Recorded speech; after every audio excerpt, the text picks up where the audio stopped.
Hi. Hi, did you get my message about being a little late? Yes, yes. Oh, good. Okay. Thank you so much. One of Of course. Here, I'm just trying to turn you sideways. There you are. Hi. Hi. Look what I have. Yay. Oh, you have It's it. so beautiful. Thank you. I'm Yeah. happy it's Are you out happy with it? there. I'm very happy with it. Yeah, it's like, Yeah, I can't believe I got wow. to say all that. I really, I'm like, I didn't leave anything out. Somehow I got to say all that stuff. It's wonderful. I'm just so relieved. Yeah, I'm thrilled. Oh my Thrilled. gosh. Yeah. Yeah. So I realized, oh, I haven't actually connected this way since Yeah. the book came to our Mm. house. Yeah, Interesting. Yeah, right. We haven't had one of these. right. And Yeah. I've just marveled at, I had seen it before, but there's something about the sensory experience of a book Mm. for me. Really? Yeah, and it's just so beautiful. That Oh, I'm publishing, glad. they really do a beautiful job. They did. That Drew Stevens, Okay. we sat side by side and made each page for this book Oh, and the last one. And oh, with the last one, it was a little more bumpy because it was just too much. It was too much to do. mhm. And it was hard. And with this one, I knew exactly what I wanted. Oh, And huh. but also having been through the book previous to What You Don't Know, Drew knew what he wanted in terms of how he wanted to work with me on this, so we both came to that with the experience of the other one, and it was easier. Yeah. And he would say, because I wanted, it was more collaborative. I would say, I think I want to put orange here. And he would say, yeah, the orange goes here. And, Oh, those, wow. because we were putting different backgrounds to the little isolated, the mom and the kid and Uh-huh. Don on the rock, and we were Okay. putting things behind it, and like, I think I want the teal here, and okay, let's do the teal here. So we were, Huh. it was Gosh. more, it was improvisational, but it was Huh. collaborative, and he's a beautiful artist, so Oh, yeah. he had a major role in making sure that that book could be as beautiful as we both wanted it to be. Yeah. And it really, you know, the it the design and the that part of the book really does justice Mm. to what it's saying to us. Mm. Like, it looks like a kid is putting that together. It just feels like the truth, Mm. you know. And That's nice to the hear. design of so many children's books, if you want to call this a children's book. I mean, it's, Yeah, we've already talked about how, are these yeah. children's books? Yes, I but know. I'm learning a lot. yeah, Just I've yeah, only had a few little experiences of bringing the book out into the world, which I can share with you. But oh, I'd yes, love to hear that question is on my mind a lot.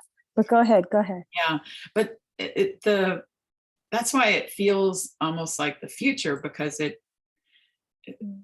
children's books are so much a part of the capitalist venture of selling children's books, Mm. so I wonder Yeah, sometimes a lot about the design that goes into them. Is this designed to sell, right. or is this designed to tell? Oh gosh, you that know is a good question. And so that's my new mantra, when I'm looking at children's books, when people ask me for recommendations, which they do a lot, um, Mm. you know, I've started to say, is this a book that was designed to sell or designed to tell? And if it's designed to sell, then it's probably gonna sell. Yeah. That's the way it So works. That's how it's like capitalism pop works. music. Yeah, You will hear it yeah, enough that you will learn the yeah, words and yeah, it will live in you, right. but it's not necessarily Yeah, going to not do designed to anything. tell. So, it's I don't know. That's all I would say about it, is I Mm. feel that it's the design is telling me. Mm. not selling me. And it's telling you what? Like it's telling you about Dawn. It's telling you about Um, this it's experience. telling me about so much. Oh Mm. my gosh, this book is so, I thought to myself, I know we decided to start with talking about her superpower because Mhm. I think that really rang a bell for me when they talked about Mm. that in the interview you did. Yeah, And I still really think that's a good starting place because yeah, so many people experience that that way of leaving and coming and going from things now yeah, more yeah, than ever. yeah. People just nod vigorously Mm, at the dissociation, really? even if they haven't been sexually abused. Although I'm Yes. alarmed to find that everybody has been sexually abused. So I, Yeah. Yeah. yeah, Yeah. Yeah. I think that's what's I'm realizing coming to this book with teachers is going to be really different. It and I know the other books had, their places. yeah.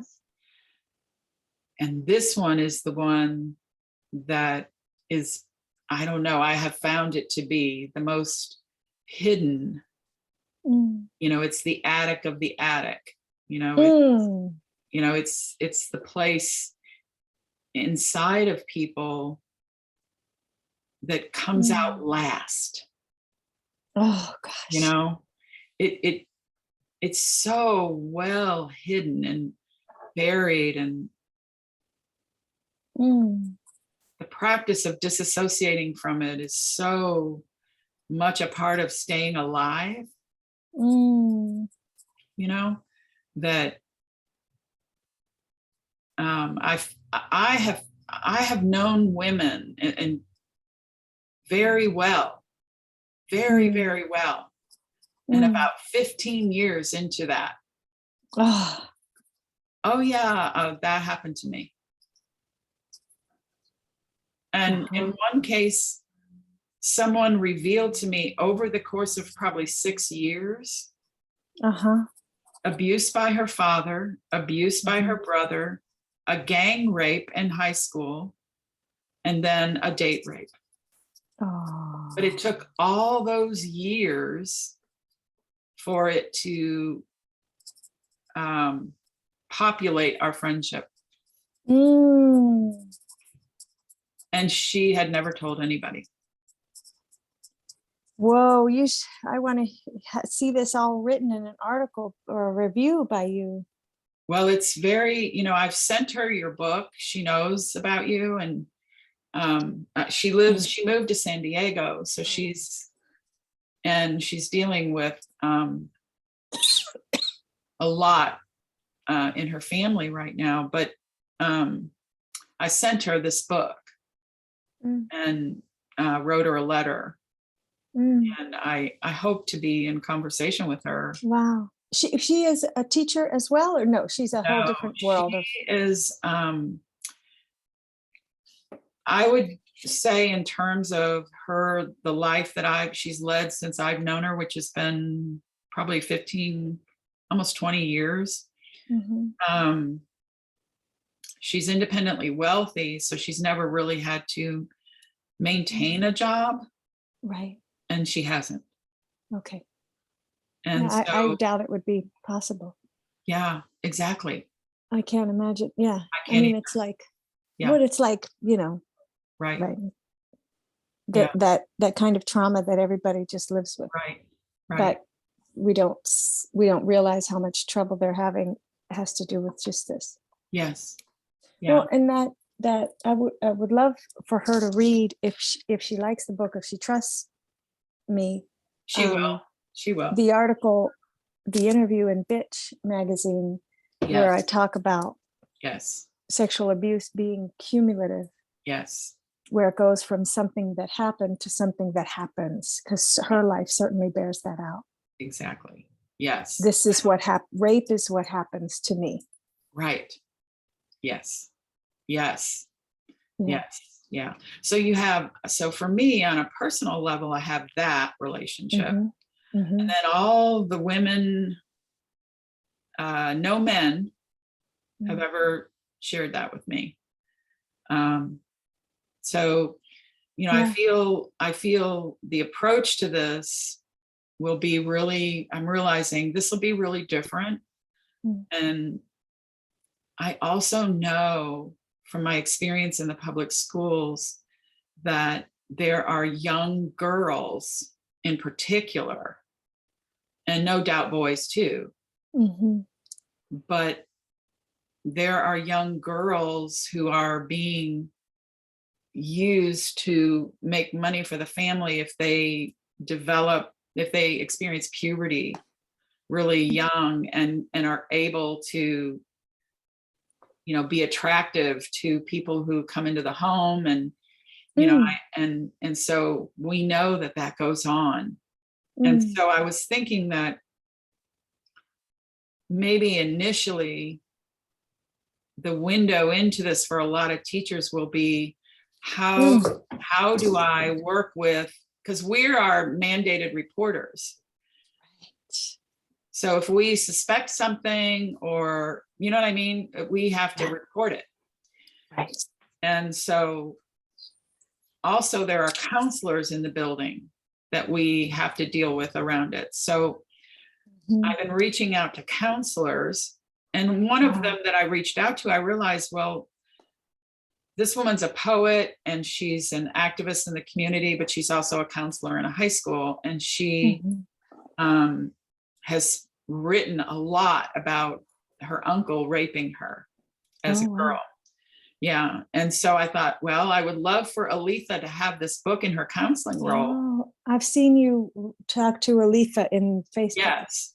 Mhm. But I'm like, Right. just gently easing into the conversation, because I also know that it's part of her growing up. And I have to honor both things. And Right. she has a wonderful partner. I forget her partner's name, but she's, they both they have a solidarity around it, Mm. that you can feel from these two women that, Mm. this was her experience, and we are in this, Mm. what this means. Mm. And then I go to be a counselor at a high school with other students who are also, no doubt, experiencing this. So there's all these different ways that Yeah. people are going to enter into this that I deal with, you know. Right. But Wow. I think it might be the most important one, in the sense that there's not a lot good out there for them. Mhm. Just like Not My Idea, or what you don't know. There's not a lot like that out there. Mhm. Yeah. And these are the issues that we're most accustomed to going without. Yes. We just Right. like, why would there be? Right. People don't want to hear about this. Yeah. People don't want to hear about this. There you go. People don't want to hear about this. And yeah, these two, like Not My Idea and You Ruined It, really have that in common. People are like, oof, I'm Yeah. not sure I want to read that. And they'll just say it, just, I'm not sure I want to read that. And I'm like, okay, then it'll just keep going. Yes. I'm not patient about it. I'm very judgmental. Right. Right. I don't feel patient. And I get, I take it more, I don't know if I take it more personally. Maybe that's kind of a loaded sexist thing that I'm turning toward myself, but it really bothers me. And I'm starting to feel bolder about saying, really, you can't handle it? Really? What's Mhm. going to happen? What do you think is going to happen to you if you confront your whiteness? What's going to happen? Are you going to get sad? Is that what you're afraid of, being sad? Mhm. Are you afraid that you'll sell your house and give all of the money to reparations? Like, are you afraid that's going to happen? Yeah. Or is it, are you just rote? Are you just saying that because Mhm. you've heard people say that? Read it. Yeah. Let your heart break. What, your heart's been broken before. That's the thing. I'm just like, Mhm.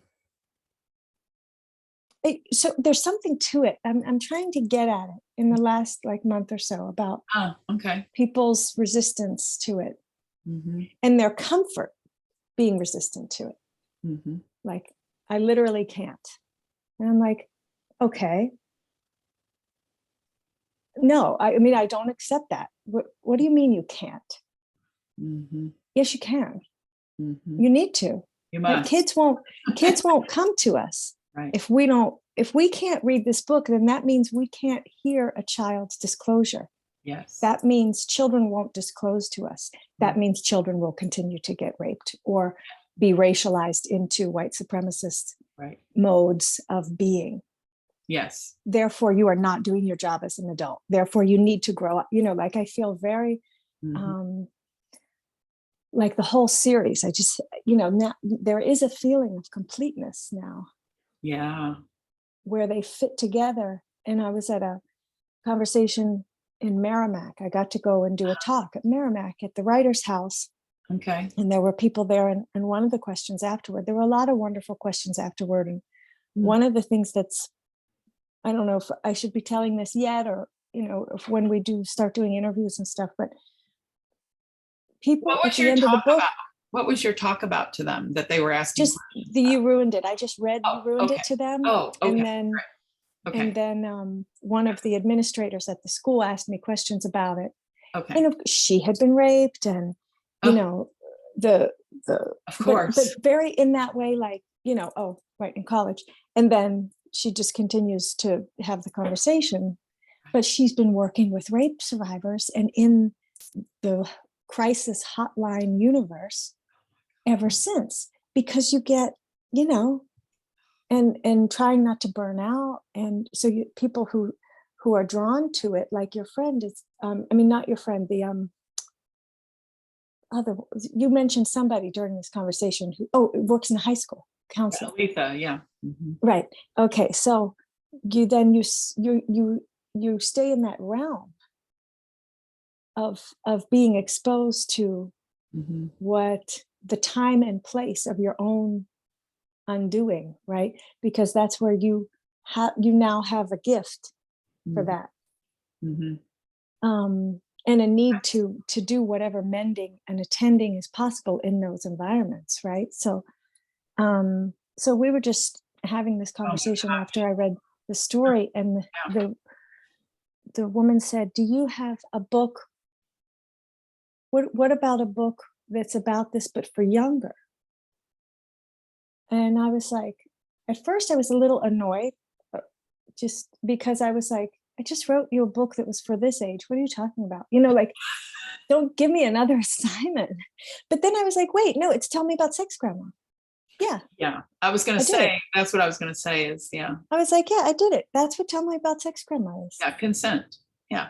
It's consent, and it's respect. Everything. And communication. Yeah. It's your body, and you're in charge of it. And yeah. It talks about incest without saying the word incest. Right. Yeah. It's all there. I was like, those two fit together perfect. Those books. Absolutely. There's no yeah.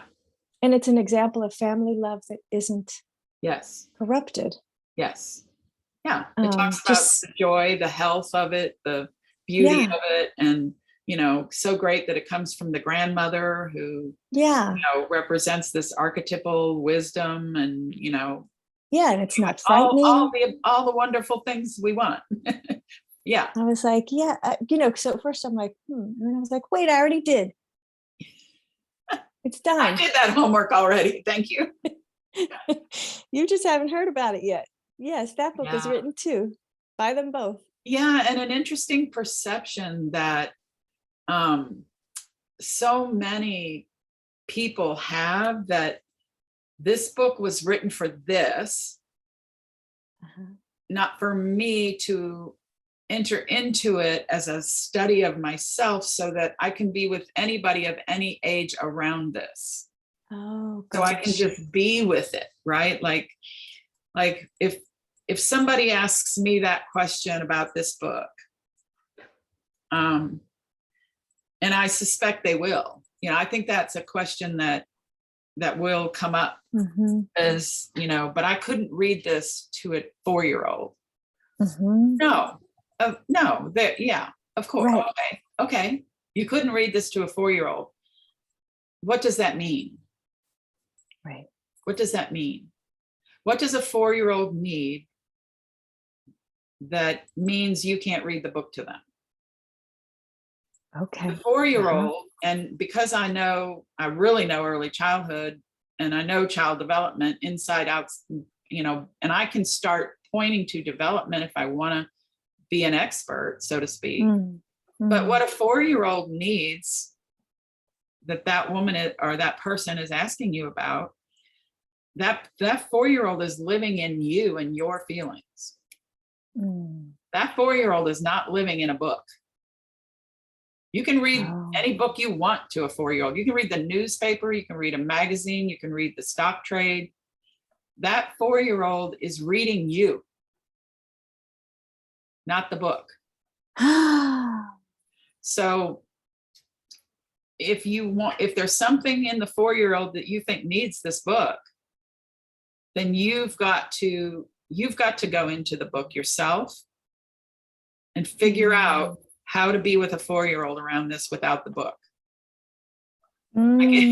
So it's like a journey. It's very similar to what Waldorf teachers do this process with different stories that are told at different ages. When you go into a classroom, you're not allowed to tell a story to your class unless you know exactly why those children are hearing it from you in that moment.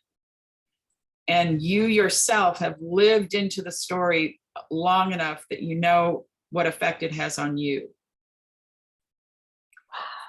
And that's down to the 3 bears and Goldilocks, like that, So these are not my ideas. This is the way people who are trained in that teaching tradition operate in terms of a relationship to a story. And that's what's so beautiful about Ordinary Terrible Things, is that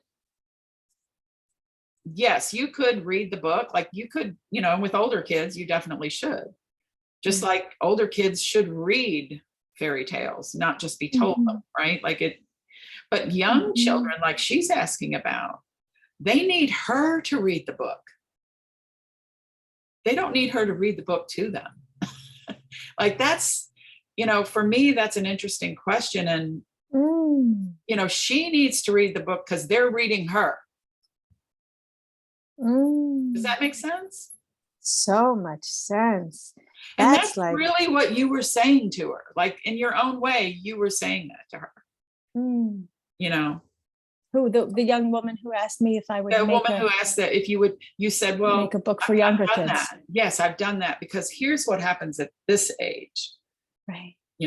This is the time for telling children about beauty and truth and yes. Themselves. Come back to yourself. Be curious about your body. Right.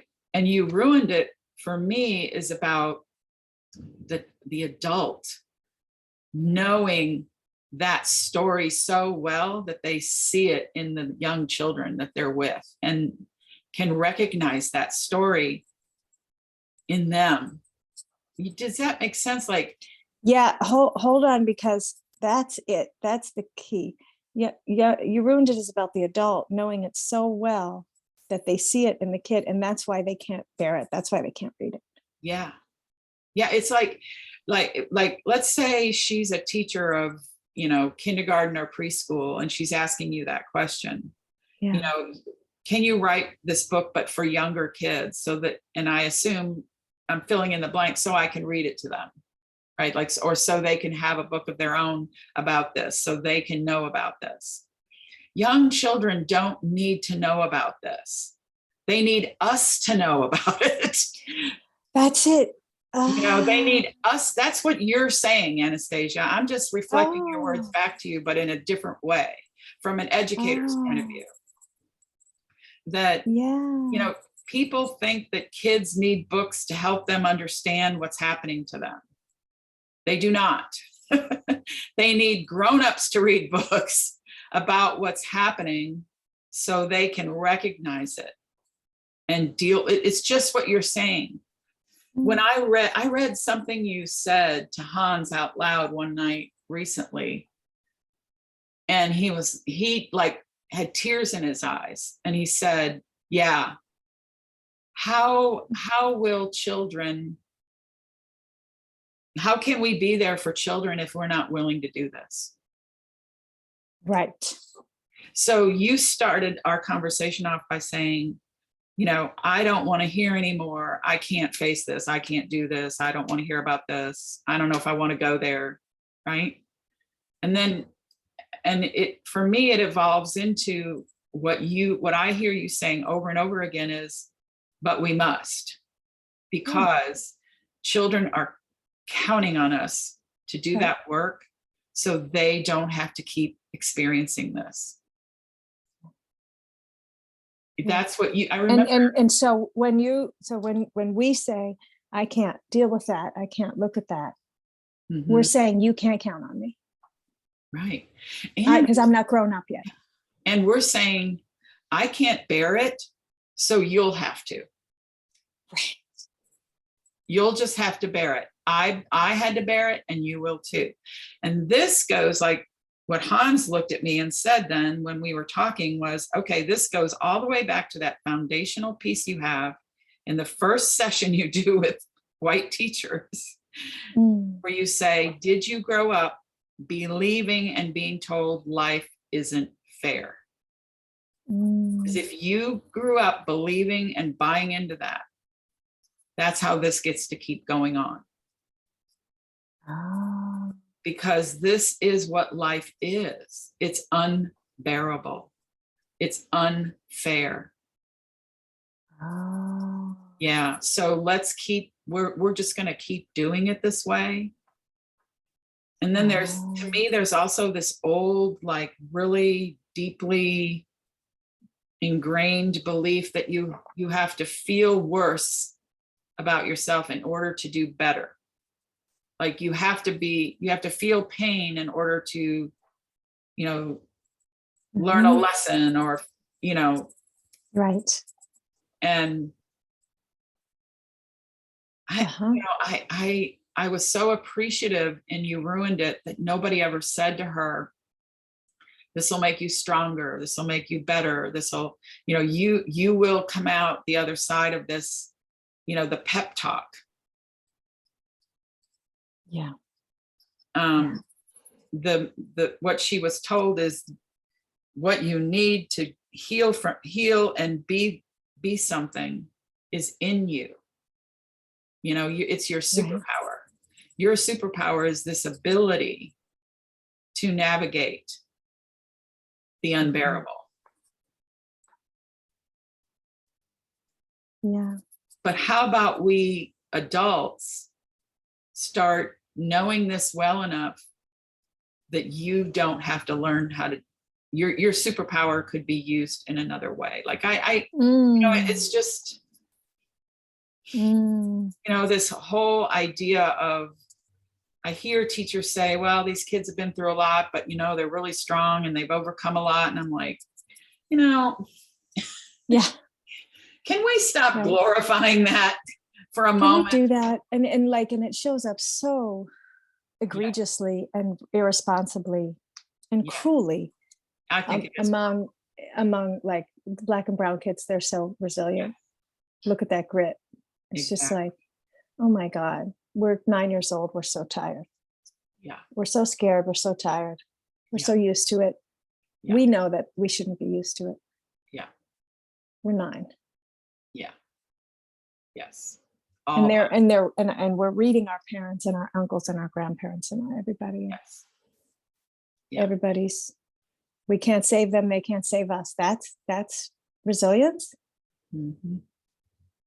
Or, you know, or we need to save them and they need to save us. Yes. Therefore, we're always at this edge. Yes. Like, keep it. Keep it. It's like when Ijoma Oluo says, I want to make makeup tutorials. I don't want to do this. And Reverend Angel will say, I want to grow agave farm and like make tequila. I don't want to do this. And Toni Morrison says, it's you just go a distraction. Do it. It's and it's racism is ultimately, it distracts you from your own life. My God. From your own life. Yeah. Yeah. So, and grown-ups who continue, this is so useful to me. this is to have this reflected back, because it's like it's helping me Mhm. get be with and kind of soften around what I've been so angry about. Like I've gotten more testy Mhm. about all the books. And you know, anytime somebody says, "Oh, Mm. these are such," even when they say these are such difficult topics, I'm like, "Stop saying that. You're fine. You I know what your house is worth. Yeah. I Yeah. see that car you drive. Yeah. Yeah. Your pantry is full. What the fuck? Get it together. Like do some internal mining and resourcing so that it doesn't seem so hard to you. Yeah. Because all you're passing down is that it's hard. Like you said, you know, all you're passing down is that it's unfair. You're not interrogating any of it." Yeah. Yeah. I have been, like, you can imagine me being in the field of education and doing this work for and trying to get people to, talk Yeah. about stuff. This is so difficult, or this is hard, or, and people will tell me, and they'll call them difficult conversations. Yes. You know, Yes. oh my God, they made an industry around this. So Right. a nonprofit industry called Difficult Conversations. But it's so, Yeah. my response to that would be that, when I hear you say, it makes me angry or I feel impatient about it, I think of my friend Japa, who was a teacher with me we've been friends for a million years. And he, he one time said to me when I said the same thing, he looked at me and said, "Michelle, sometimes a little impatience can be a good thing." Mm, And here he is, a right. Black man who's been Mhm. through all the things that you would think, Right. you All know, the things. yeah, all the things. And he's he's part of a very white world. Waldorf education's very white. And he and I were deeply, deeply connected for many, many years. And that one thing is the thing that has stuck with me. Sometimes a little impatience can be a good thing, Mm, mm. and I just offer that to both of us. Yeah. Yeah. Um, and when I hear it in my head, I don't know if what happens in your head for you. Mm, I hear people saying, I don't hear them. I don't hear anything that causes me to feel any empathy for them. mm. Normally if somebody would say, "This is difficult for me," I would say, "Oh, wow, I'm sorry." Yeah. Right. Mhm. But Mhm. when I hear it about things that are actually difficult for everybody but them, Right. that, Right. yeah, right. So when I hear you telling me this is difficult for me, which I know Mhm. is, Mhm. dishonest, Yes. I hear in that their resistance to Uh-huh. what is wrong, Yep. their resistance to it. Because what I've seen over the years, when people would first say that about, "Well, I find it difficult to talk about this or that or the other," right? Yeah. And okay, I was in my 30s when I started hearing people say that, and I was like, okay, and I kind of was young enough myself to say, well, too bad. you know Yeah. and I was telling somebody recently, a young Black activist in our community, she was saying, you have to watch everything you say and all this. I'm like, yeah, when did that start? My generation, we really didn't care if we upset you. We just Right. said stuff. When did Right. this start? This whole idea that I shouldn't make this hard for you, or make you. When did wait a minute? When did Uh-huh. you become the object of my concern? You never did. Mm. Like, I'll be honest with you. I would say to them, you were never who I was concerned about. And who's the you in that? This white woman who says it's hard for me to Right. talk about this. Right. Honestly, Yeah. I don't care. That's the truth. The truth is, I'm not talking about this because I care about you. You're missing the point. I don't care. Like, Right. you know, and so I have to grapple with when I work with people, right? I can't say that. I'm not going to say that. Mhm. So how do I dance through, right through that Ah, and keep mhm. dancing? You know, how do I keep dancing and not get distracted by you wanting me to care about your feelings? I did not come in this room for you. I'm not here for you. Don't get it wrong, or don't get it twisted, as my 10-year-old grandson says. That's twisted, Grandma. So, you know, no, I'm not here for that.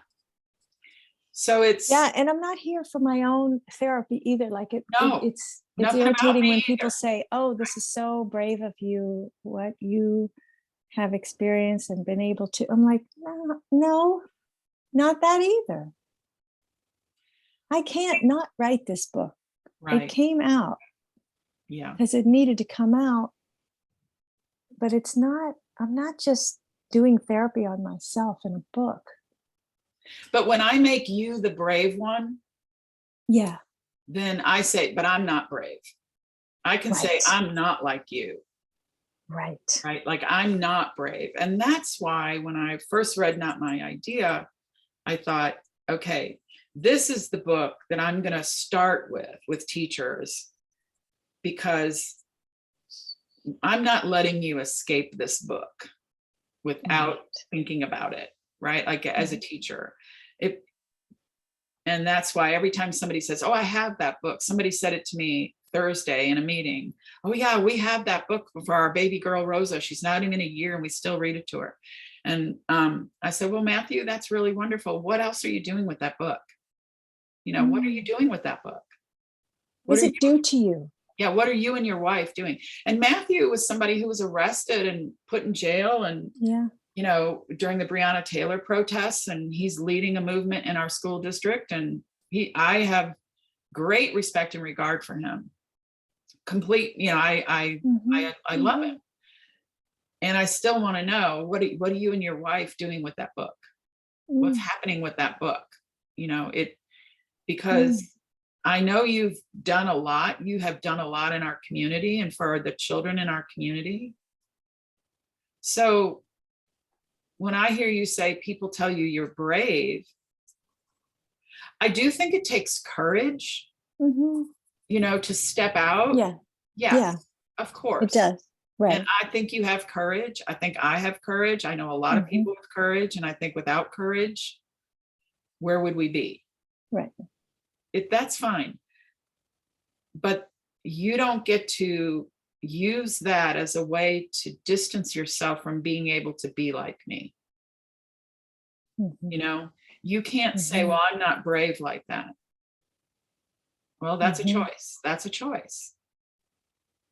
That's a choice. That's not a given. And as long as you're not brave like that, people I love and care about are dying and suffering. So no, no, that I'm not gonna, no, that's not, I'm like you, Anastasia. I'm like, no, Yeah. no, that's not an option. No. And it's not, I don't empathize with it. No, not at all. I don't relate. No, not at all. No. If it's difficult for you, that's fine. You can say that, of course. We're moving on. We're moving. We need to. We're not here for you. We're not here for you. We've been here for you. We've been here for you. And look what's happened to people's lives. Continues same way. Yeah, Different century. You're disconnected from your own humanity if you can let that happen. You know? No, I'm not going to let you get away with that. Yeah, I think we're really onto something here. in Yeah, and terms of yeah, the whole picture of what we're trying to do. and And that's like the yes, proposal, yes, the grant proposal, the yes, pitch, the yes. That's why, for me, these conversations and you being willing to dive into these books like this so other people can hear what and answer questions for themselves. Mm, You've got to know this stuff. mm, We can't keep doing this to each other. mhm, No. mhm, And I think, it's one thing to pick up your book and read it and be very touched by it. And there will be people who dive into it on their own and don't mhm, need anything more. But there will be more people who, if they're not offered something more, it'll end there. mm, They'll feel something. And there's so many questions in Not My Idea and in You Ruined It that deserve attention beyond this text. And you know that because you somehow took all of it and put it into this format. mm, I mean, it's like the preparation of the most beautiful meal, but mm, the story of the meal and where it came from mm, also needs to be understood. mm. And the history of the meal, you know, Mm. Wow.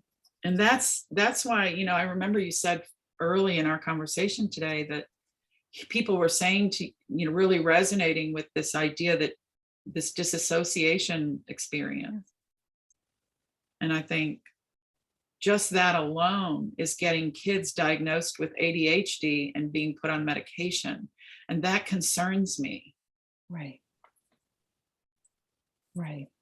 So I'm going to give you a derivative of cocaine because you're disassociating so you can survive. Wow. And but if you look at the history of women and mental illness, there it is. Oh my gosh. So And that's what Resma says about yes, there's no post-traumatic stress syndrome in Black people. You can't diagnose us with post-traumatic stress syndrome. It's still happening. exactly. He calls it persistent Yes. I love that about traumatic them. stress Yes. syndrome. Yes. And that, see, for me, weaving that into like when I saw you were doing Quaking of America, I was like, oh boy, now the party's really started. Because I was thinking that conversation is so connected to You Ruined It. I can't believe those books were like on our Yeah. doorstep on the same day. They were Yeah. right. I Yeah. feel like it's relevant, and I It don't. is the universe. Talk about quaking. And they're it's different things, but it's not. And Resma, No. the root for Resma, there is sexual abuse in his childhood. He talks about it at the book reading. He says, I was sexually assaulted when I was a child. The reason Mhm. it didn't become a trauma Mhm. is because my people cared for me at the time, and they cared for me through it. And so that is not a stuck place for me because I was cared for. Did you know that when you wrote You No, Ruined It? no, no idea. No, he's using the same. We're all using the same language. We're all. I mean, so many people who I'm listening to, it's like we're all in the same source pool, and it keeps replenishing and it keeps springing up. Like we get to be little springs for something that's not Yeah. that has a deeper source. But yeah, no, that's he was like, I didn't get stuck because my mother, because my grandmother, because Oh, wow. the people Oh, in my my life grandmother's hands. Yeah. who Yeah. held me through that. So that doesn't live in me. I mean, it lives in me. It's not dead in me, kind of. Yeah. So I hope this isn't Yeah. inappropriate. Are you Mm. in conversation? You know him personally, right? I, you know, t- only in our relationship is still very much like he is aware of what I'm doing. Mhm. He is appreciative of what I'm doing. He Mhm. lets me know. Got it. Okay.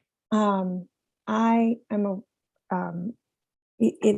in terms of I have sent him work of mine, Mhm. and he has said, I have said I've gotten his permission before I mailed, but he gave me his mailing address. There you go. That's what I was So wondering. I said, can I, Yeah. because he wrote to me after the Atlantic article and said, can I send you my grandmother's hands? And I said, I already have it. That's why that Atlantic article Oh, makes sense. That's why I made sense in that article, yes. plus Yes. Reverend Angel. And he was like, Yes. oh, Reverend Angel. Okay, Yeah. now I understand why you make sense. And then I said, but can I send you my book? And he said, yes, please do. Oh, So I sent him beautiful. not my idea. I That's sent him, so you ruined it, but I don't hear back. Yeah. I don't hear back like, I got you, ruined it. It was good. He just says, I one time when we were conversing just about something he did, I said, did you get the book? And he said, yes, I received it. So he doesn't give me any anything about my work. Yeah. It's not mutual, but Right. it is relational. Yeah. I'm the one making the connection to you ruined it because I feel it so intensely, Yeah. that because it's so much the series, all the books that I've made intuitively Mhm. are about clean pain versus dirty pain. Right. Right. And so he gives me a language Yeah. from his 30 years of being a therapist Right. that explains the choices that I made Mhm. without having that language, Mhm. but sensing the difference between clean pain and dirty pain. Yes. Yes. Telling a kid, get over it, it's for the best, Right. is going to create a lot of dirty pain and stuckness. Yeah. Telling a kid, waiting for a kid to tell me Right. what the divorce feels like to them Right. is going to release a lot of clean pain Yes. and expanding into becoming all those words instead of Yeah. constriction and Yeah. around pain. Yes. So Yeah. And yeah, no, we don't know each other, but I could send him a message if I really, really, really wanted to. But yeah. it's different. Yeah. There's such an incredible relationship there for me too. I mean, Yeah. and mine, what I was thinking about when I first started reading your books before we met, so to speak, Mm.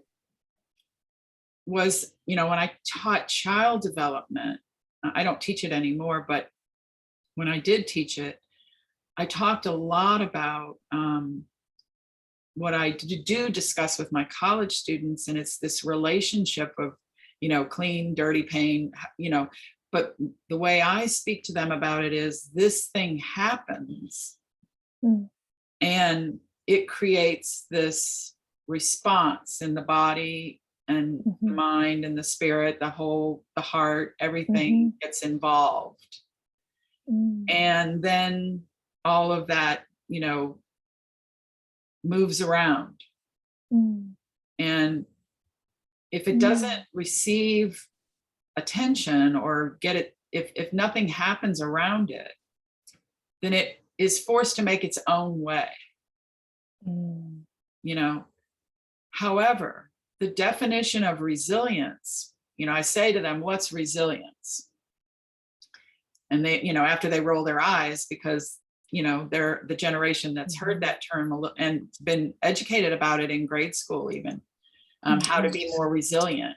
And the way to be more resilient that they've been taught is the opposite of what the science shows around it, right? Which Resma is also talking about, is the science of it. The science of it is not that you push through it and that's what makes you Yeah. resilient. No. And that there's great, Bypassing. yes, and there's a great, Bypassing. Yeah. yes, bypass. It like hobbles you for life. Yes, exactly. Yeah. Then it gets to do what it wants with you. Right. And then, and that could look a lot of different ways. And that, when my students hear that, 9 out of 10 times over the last, I don't know, 20 years that I've been teaching that class, they will say to me, oh, so that explains why some people look like they're resilient and some people don't, even though they've both experienced the same thing and they seem to be Mm. pretty much the same. You know, there's always like, why did my mother, she was one of 6 children who had an abusive father, why is she the only one that went to college and got a degree? Right? Well, you know, the answer is not she's resilient. The answer Right. is she's way better at denying the impacts on her body, her mind, and her soul than everybody else in the room. You know, she's more skilled at denial. So then Right. when I tell them what you really need to be resilient has nothing to do with you, it has to do with who's around you and what they Mm. do with it. Like, so it's this you know, the science of it is the vagus nerve and the co-regulation that needs to take place, which we understand. And that's why, going back to your person who says, could you write one for somebody younger? That's why I say to her, Mhm. no, somebody younger needs you to co-regulate this, not themselves. Like, the science is that she needs you to do it with her, Mm. not that she needs to learn how to do it by reading a book. You know, so it's the same thing Resma's saying. Resma's saying the same thing, you know, because he's so steeped and knowledgeable, not just in the science, but in the spiritual. I mean, he's clearly, you know, you and he, to me, you're embodying, like you said, this other Right. pool of wisdom and knowledge that's taking it's, you know, putting down roots on the planet in Mm. various places, Mm. you know. And Right. I feel that was one of the most beautiful things in You Ruined It, Mm. was I couldn't believe it. I'll be honest with you. Mm. I was like, I cannot believe somebody Mm. wrote a book about the real thing that happens, you know, the real Right. thing that needs to happen, Yeah. you know, that, That's interesting. you know, it's not up to her. Mm. It's up to the people around her. And and that's what he's saying. It was the people around me. Right. Because he's saying a communal rupture. This is a communal rupture. Yeah, Calls for a communal healing. exactly. And without that, Yeah. people are really left to it Yes. on their own. Yes. Yeah. And who knows what they Interesting. will morph into, Mhm. you know? And we've been watching, I feel like it's I don't know why, but we have been watching these, I guess Hans being in recovery too caused us Mm. to watch more TV, but movies and things. And we've been Mhm. watching these stories, 3 stories about 3 real billionaire people, like the guy who started Uber, the woman who, um, oh, what was it called? I forget the name of it, but The Dropout. And she was a young woman who Mm. invested her family's fortune but scammed people in the in the pharmaceutical Mm. world. And she was, all 3 of these stories are about the addiction to greed, Mm. and they expose our culture's relationship to supporting them. Mm. And I thought a lot about all these damaged people in their world that supported them in this manifestation of untreated experiences, you know, that led them to have this unfilled need, um, for Mhm. power and money and power. And Mm. how, when you think about you ruined it, you say, okay, what would happen to her? Like, what happened Mhm. there? What if it had gone unattended? What would it have morphed into? Right, right, right. Nobody's asked me that. It's interesting. Hmm. I think it's a worthwhile question, What would have happened if Yeah. nobody had attended to her? And I mean that's the last page in the book. In loving Right. memory of Tierney, Oh, my cousin. I didn't want to ask you about that. I didn't know if it Yeah, was personal, but then Hans yeah. said, well, she put it in the book. Ask her about it. My cousin was murdered by her husband. I mean, we Oh, saw it. It was going to happen, 8th grade. She gets involved with a slightly older boy, just slightly older in high school. yeah. By he attaches to her Hmm. and she is attached to him. They, by the time she's late teens, early 20s, he's beaten on her. She's in and out of the hospital. Mm. They have children. That's a long time. A long time. It ended up being her whole life. And I believe that the incest in my family, there's really a hub. I mean, it's it's really coming down in insidious ways from both sides of my family, but her family, there's a hub thing happening there where I think that they were sexually abused in their home, I think by their father.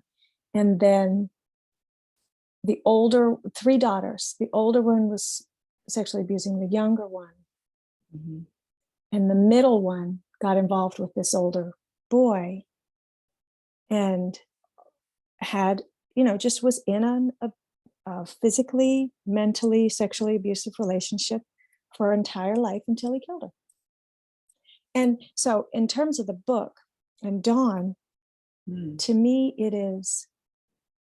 this book is an intervention Hmm. so that Dawn will not spend the rest of her life trying to have that relationship Hmm. with her cousin work out. Yes. Right. That's all. So Stop she trying won't, to make it work. Yes. she will start, she will not Yes. seek him. She will not continue Yes. to seek that specialness with someone who won't betray her. But this time it will be different. He won't betray me. This time it will be different. The power imbalance won't Hmm. matter, or won't be, or I'll do the right things, or or this time I'll fight him and stop him. Like all the ways that Dawn could then go on to replay. And and that's the part I relate to personally, is the this time I will be the one with power. This time he won't betray me. This time it won't be a secret, or I don't know, Yeah. right? But the kind of um that stuckness that keeps Dawn won't have to circle this injury for the rest of her entire life, Mm. and and struggle at moments of rupture, at moments of betrayal, which are sure to happen, at moments of out of controlness and repetition compulsion, want to die. I just like I don't think I fully understood the term survivor or fully embraced it until I was writing this book. And I was kind of in it years ago, Mhm. trying to conjure the story, and I would get to a certain point and I would be like, no, she's still going to kill herself. I would just think eventually she's going to kill herself, like slowly or quickly.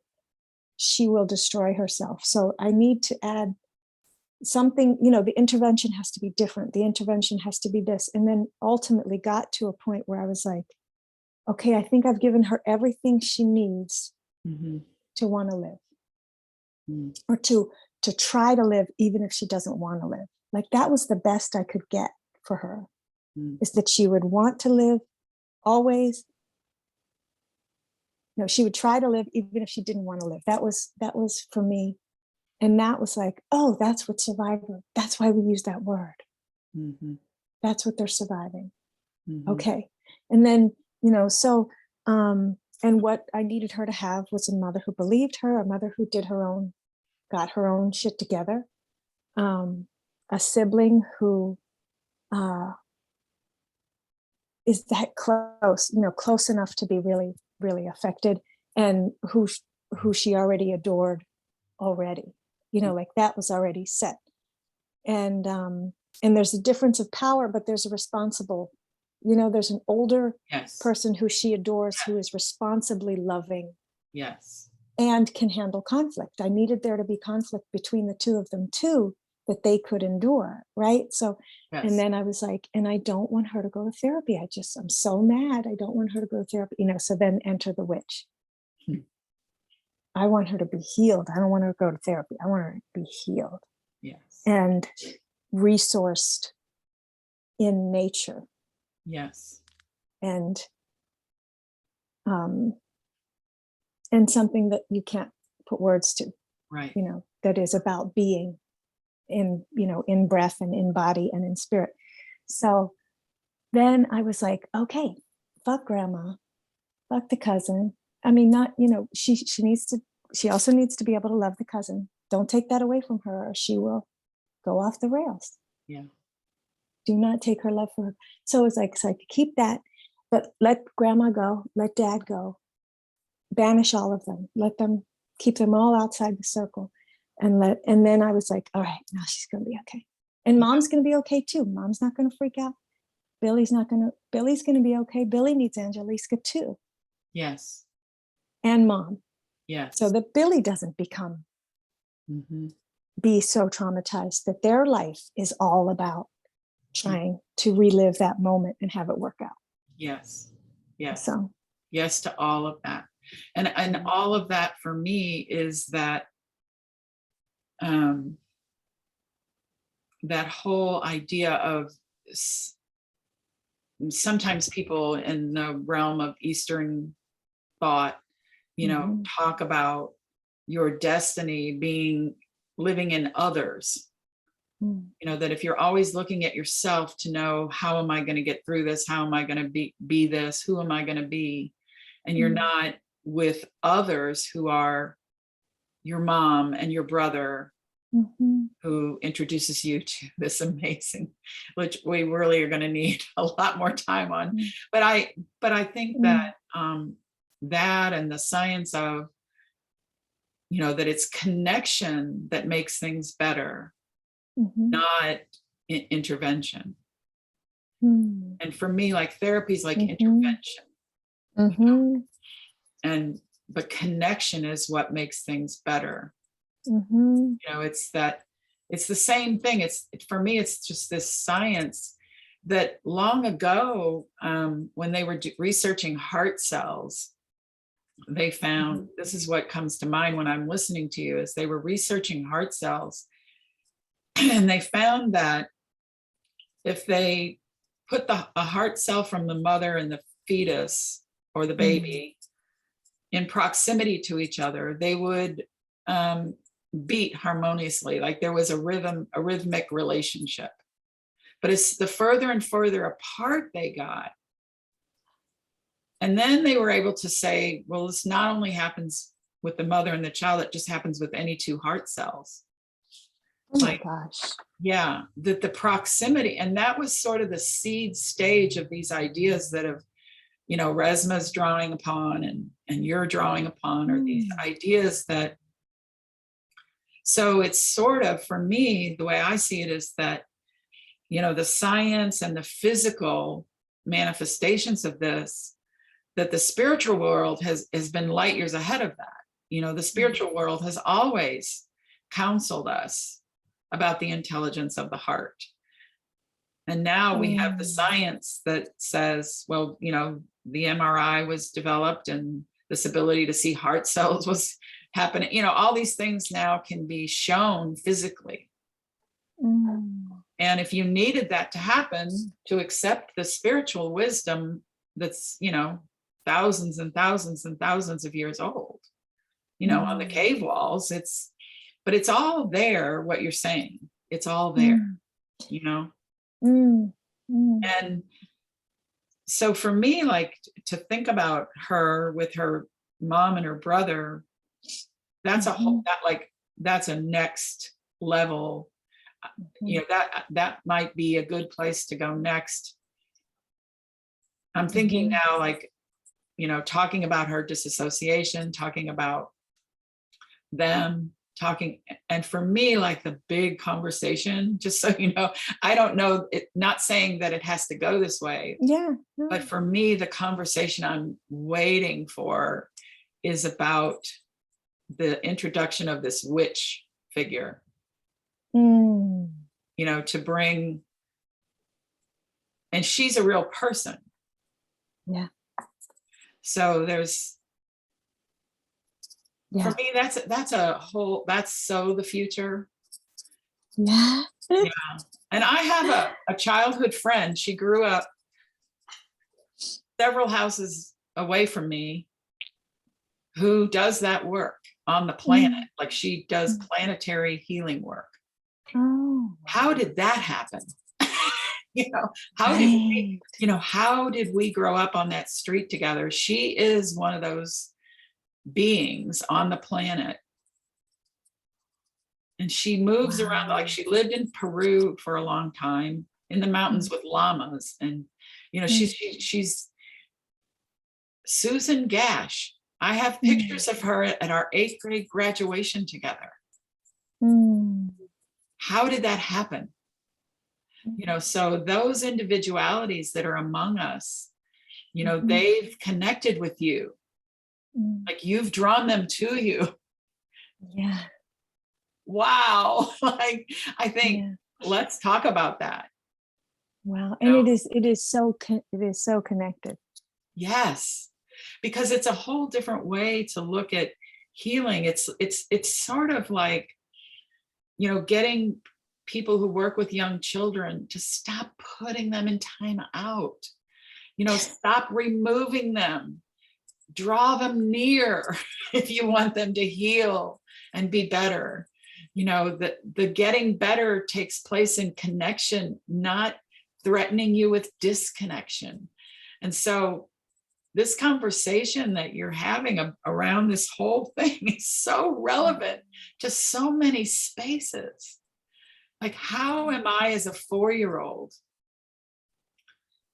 It goes back to Mhm. this, what we started with. How am I as a 4-year-old ever going to reveal myself if you're looking to disconnect from me all the time because I won't do it your way? And you won't go into this book on my behalf so that you can know maybe this is why I'm sending you these messages, that I Mm, need connection of a different kind mm, than I'm getting. You know, who mm, knows? But it's, for me, it's all tied up.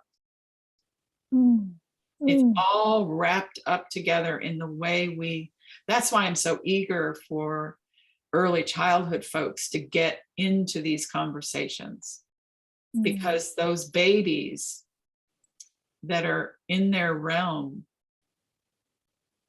and I go into those spaces and think about this all the time. You know, mm, I've gone into 3 little preschools recently to evaluate some programming things for them as a consultant. And I had a little boy kind of corner me. You know, they could feel your yeah. energy. Like they're like, okay, she's read the book and studied it.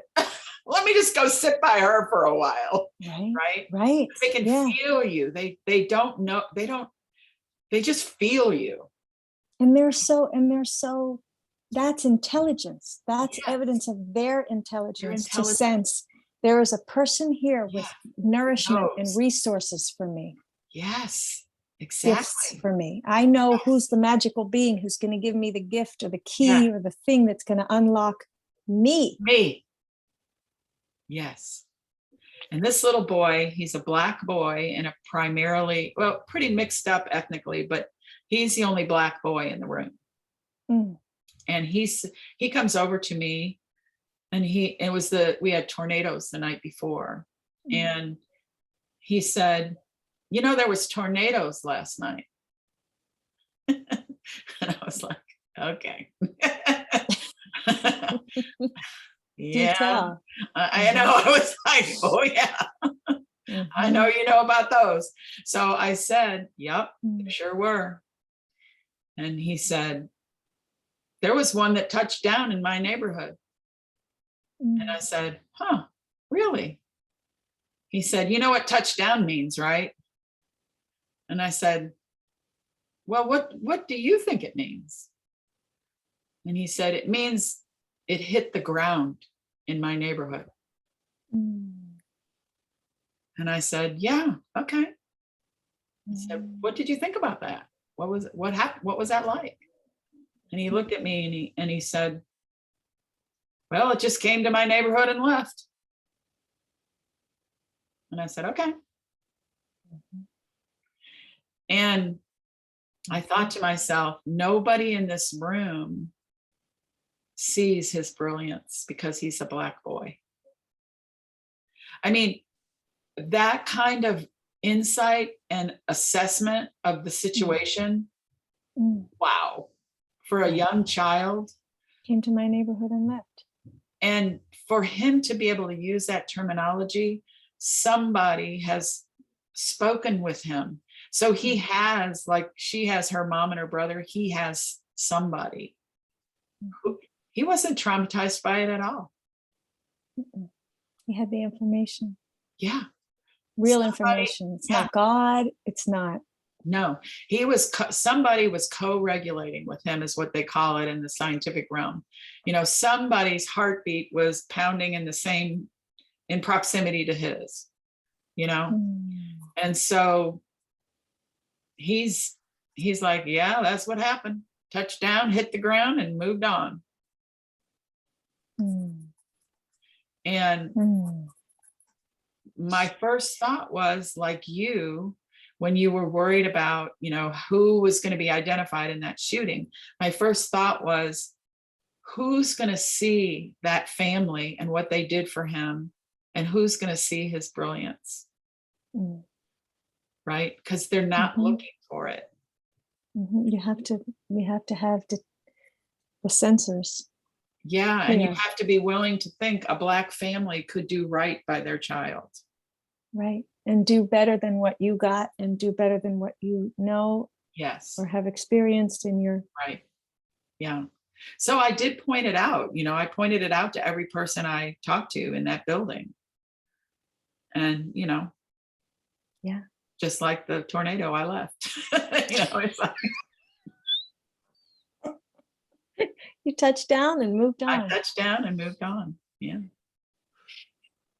Yeah, but I thought about your books when I was sitting there with him thinking, how can I get your books to these teachers here?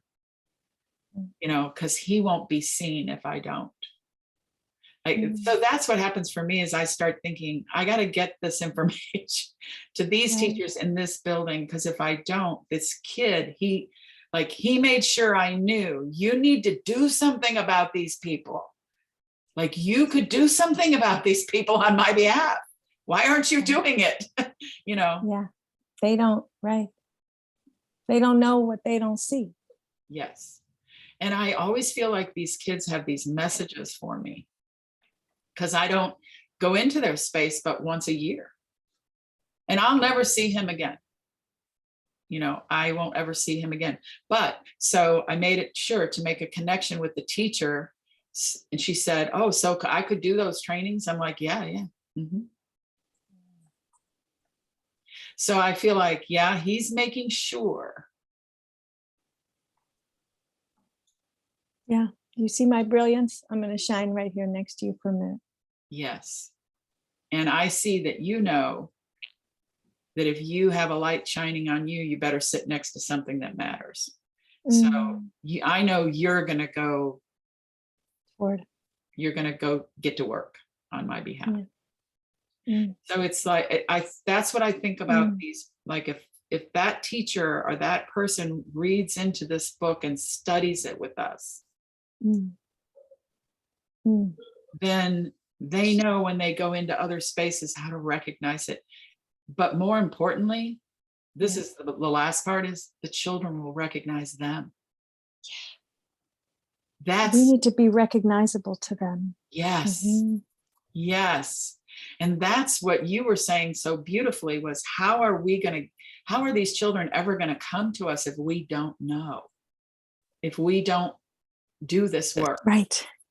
One of the questioners that I really appreciated at Merrimack, he said, how are you gonna get these to more teens? How do I get these to more teenagers?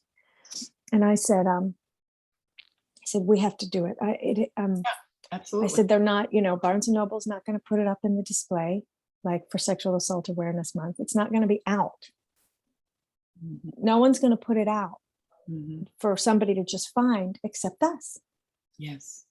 I said, so you have to be the Yeah. one in the room Right. at Thanksgiving, at the gathering, the family gathering, at the baby shower, at wherever room you're in where there's Right. kids. Right. You have to be the one who shines in a way that lets the child know, come to me. I said, it's the aunties, it's the uncles, it's the radical, Mhm. the person who walks into the room and the kids think that's the freak. I can go, like the tattoos or whatever, whatever, all those things can be superficial, but when they're not, we have to signal, Right. find a way to signal to children, come to me Mhm. for all of whatever. I'm down for anything you need to come to me for. And so if we enter a room that way, if we inhabit space that way in the presence of children, they know that they can come to us. But I mean, I said, I don't know how else to do it. You have to be that teacher, that relative, that friend of their parents. And so that if shit goes down, they know they have somebody. Yeah. And we have to let them know, like, put me on your call list or however, Right. whatever you do. Right. Yes. Well, there you go. Well, Did we just blast through an hour and a half? we did. Oh my gosh, that was amazing. That I was wonderful. I've Yeah, missed you. I've missed you too. Oh my gosh. I'm so glad we And did I have this. these little conversations with you in my head all the time. That's wonderful. Yeah. And so I was We'll thinking, have to up our game so that I can hear those. yeah, yeah, yeah. Well, yeah. Okay. Up deep. We have to Yeah, deep our right, game right, so right, that I can hear those. right. So I'm good for a long time with, like, I don't have any interruptions in my Okay. schedule for a long Okay. time. And I was thinking maybe next week, there are some things going on that I want to Uh-huh. share with you so that Okay. you Great. know kind of what's happening in Louisville, and Okay. Great. things are shifting really fast, where people are Okay. very excited to think about ways to get you here. Okay. Great. Great. Yeah, I'm so excited. Great. So I thought maybe next time when I have Yeah. my brain more, I'll organize my thoughts so that I can Okay. present it to you and not be taking you all over the planet. That's wonderful. And oops. Yeah, I'm about to lose power. Okay. I'll be ready for that. That would be wonderful. I would love that. And this conversation, I feel like we could use a transcript of this conversation. I feel like there's a whole I do too. article about the whole series in here that is the conversation. We just did the thing that we can then shape into what we send to Rethinking Schools. You know what? I can't. Yes. So Okay. we are communicating without words. So because I Okay. was just in my head thinking, there's something I need to say about this conversation, and then Yeah. you said it. Okay, good. Yeah, good. We did it Yeah. then. Yeah. Go I team. think this is Yeah. Yeah. how can we share that? I mean, I don't want you to have to do all the transcribing or What I think I'll do is go ahead and, I'll get what I do with these when they're recorded. And for some reason today, I didn't stop the recording. Isn't that good, funny? good. Yeah. Yeah, good. So it's all recorded. And what I'll Okay. do is upload it into YouTube. Okay. And then I'm gonna, there's a way you can, I know in my courses when I record Yeah. things for my students, there's a way to get those transcribed. I don't know how Okay. that happens, but I can find out at the college. Okay. And then I feel like we have the raw material we This need is to really shape, good. and then we're set. Yeah, I think it's really, really good. And it hasn't been said, and what, specifically, it's like what you bring, that what I bring, that's about the books, and then the way we brought in Resma and science. I feel like that it has all the parts. It's really, yeah, wow. Okay, There good. you go. All right. Yeah. Well, Mwah. Thank you. okay. Love to Hans too. Love to both Oh of yeah, you. he said it. He's like, Seller, I said hi. Tell him I said hi too. Yeah, so he works in the early childhood spaces more than I do. He's so ready to see what we can do to bring you here. Great, Yeah. great. And I'm about to get on the phone with Jennifer and Okay. talk to her about the buttons, But the drop down buttons. oh, And yeah, I'm going to ask be her awesome. if she would spend some money, if, can daughter afford to hire somebody to do some graphic design on the curriculum. Yes. And then, so once, when you have it final or as close to final, make, link me to that somehow, and then I'll share it with Jenny, but that's my next step. Okay. Okay. And I was going to tell you, when you gave me access to those, and I'll send you that presentation, but when I started fooling around with that, I had Hans look at it to see if it was okay for my presentation. Yeah. And he said, why don't you just start fooling around with those images yourself in the journal? And if a designer takes over, then, you and Anastasia could even start thinking, well, this could go here. Cause he said, you're doing it. Right. Okay. Great. God bless him. Okay. Yes, that? that's it. Yeah. Right. So, we're moving in the ways. yes. This time, goodbye. Bye.